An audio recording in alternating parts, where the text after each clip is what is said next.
Dan Zeman is the organizer and co-founder of a Wednesday skate night in downtown DC, which has gone on for over 4 years. The more public stuff you build, the less problems that skaters are going to see in DC. Skaters have been complaining for years about being harassed by police. It is a constant battle between two sides who rarely see eye to eye. Dan, who also feels that he can't find a place to fit in DC, took it upon himself, along with a few friends, to create a spot where they could hang out. And now behind this door lays their oasis. I don't really go out in DC because every time I go out, I seem to get thrown out. My friends have experienced the same thing. That's another reason for, building something like this, is that we've got our own little place where we can do our own thing and not get harassed. Some of DC's best skaters congregate here every Wednesday to skate and enjoy the company of friends. Live music is also a feature, with the band The Points organizing music every Wednesday and Saturday. Skaters have the background to grind and hit the corners for speed. With it being one of the centers for the DC skate scene, Dan sees a wide range of faces come through the door. Different groups of skaters. There's bowl skaters, there's half-pipe skaters, there's street skaters, there's downhill skaters.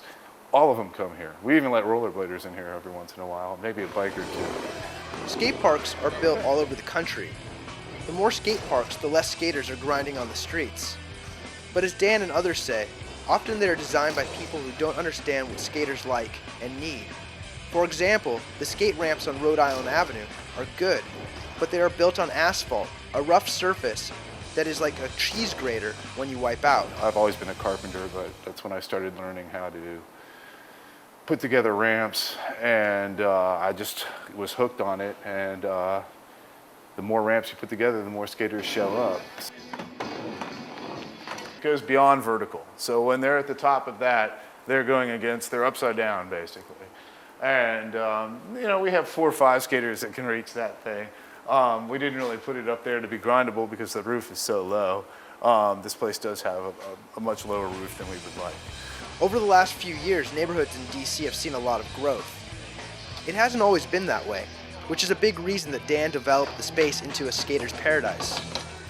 He spent years fending off a bad element in the alley.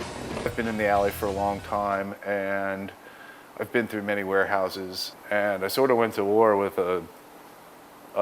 basically a gang out there in order to take the place illegally over. Met the landlord,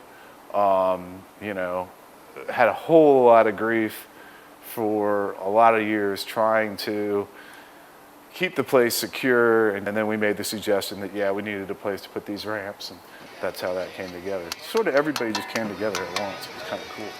Skate parks first emerged in the 1970s and were primarily private.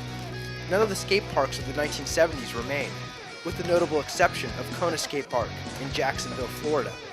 Here in DC, Dan only asks for a small donation and provides hot dogs and beverages free of charge. This place is the butt of a lot of jokes amongst the skateboard community.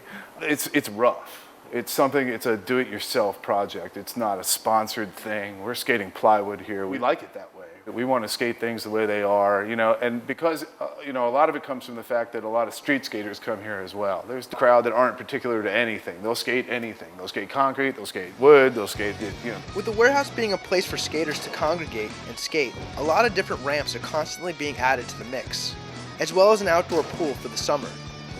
With so many different styles of skaters coming through, they all like different variations of the ramps, and they all contribute to the flavor of Wednesday night. The street skaters that come in here really influence the place, and that they skate what's out there.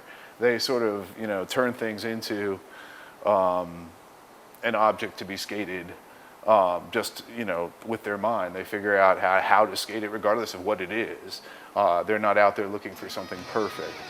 What Dan and his friends have created is just a place where they can skate, eat, and enjoy the music.